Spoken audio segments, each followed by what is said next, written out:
ഈ കരുണയുടെ സമയത്ത് കർത്താവിനോട് ചോദിക്കുന്നതെല്ലാം കർത്താവ് തരും. ഈശോ ഫൗസ്റ്റീനോട് പറയാണ്, ക്ലോക്കിൽ 3 മണി അടിക്കുന്നത് കേൾക്കുമ്പോഴെല്ലാം നീ എൻ്റെ കരുണയെ ആരാധിച്ച് പുകഴ്ത്തിക്കൊണ്ട് നീ അതിൽ പൂർണ്ണമായി മുഴുകി ലോകം മുഴുവനും വേണ്ടി, കഠിന പാപികൾക്ക് വേണ്ടി കരുണ യാചിക്കുക. ഈ നിമിഷമാണ് എല്ലാ ആത്മാക്കൾക്കും വേണ്ടിയുള്ള കൃപയുടെ വാതിലുകൾ തുറക്കപ്പെട്ടത്. ഈ മണിക്കൂറിൽ നിനക്കും മറ്റുള്ളവർക്കും വേണ്ടി നീ ചോദിക്കുന്നതെല്ലാം ലഭിക്കും. നീതിയുടെ മേൽ കരുണ വിജയം വരിച്ച സമയമാണത്. അപ്പോ ഈ 3 മണിക്ക് എന്ത് ചെയ്യണം?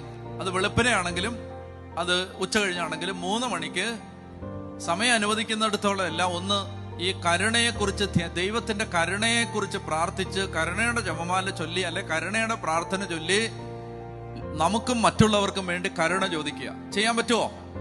എവിടെയായിരുന്നാലും ചെയ്യാൻ പറ്റും.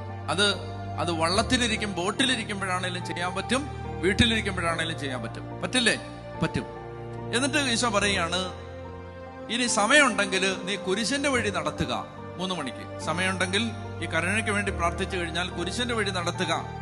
ഇനി അതിന് സാധിക്കുന്നില്ലെങ്കിൽ ദേവാലയത്തിൽ പരിശുദ്ധ കുർബാനയുടെ മുമ്പിൽ പോയി അല്പസമയം ഇരിക്കുക.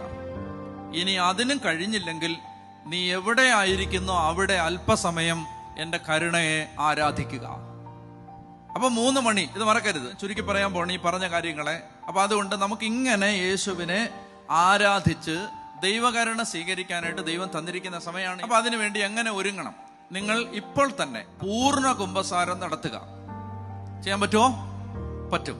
പൂർണ്ണ കുംഭസാരം നടത്തുക.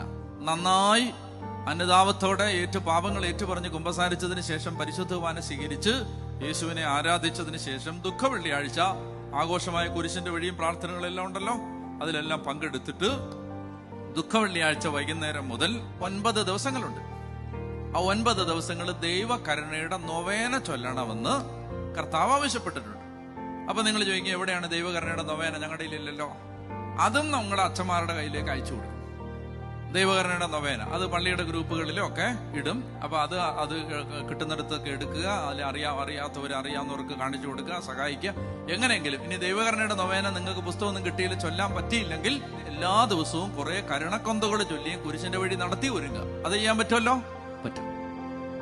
അപ്പൊ ദൈവകരുണയുടെ നൊവേന അറിയാവുന്നവര് ഈ 9 ദിവസം ദൈവകരുണയുടെ നൊവേന ചൊല്ലി 16-ാം തീയതി ഈ ഛായാചിത്രത്തെ വണങ്ങി നന്നായിട്ട് കുമ്പസാരിച്ച് ഒരുക്കത്തോടാണ് ആയിരിക്കുന്നത്. പരിശുദ്ധ കുർബാനയെ സംബന്ധിച്ച് കരുണയുടെ ജപമാലയും ചൊല്ലി പ്രാർത്ഥിച്ച് അന്നേ ദിവസം ദൈവകരുണയെ ആരാധിച്ച് പൂർണ്ണമായും ദൈവത്തിൽ ആശ്രയിച്ച് പ്രാർത്ഥിച്ചാൽ ഇന്ന് വരെയുള്ള ജീവിതത്തിൽ, നിങ്ങൾക്ക് 50 വയസ്സായെന്ന് വിചാരിക്കുക, ഇന്ന് വരെയുള്ള ജീവിതത്തിൽ നമുക്ക് വന്നുപോയ എല്ലാ പാപങ്ങളും ആ പാപത്തിന്റെ ശിക്ഷകളും ഈശോ തുടച്ചു മാറ്റി നമ്മളെ ഒരു വിശുദ്ധനും വിശുദ്ധയുമാക്കി മാറ്റും.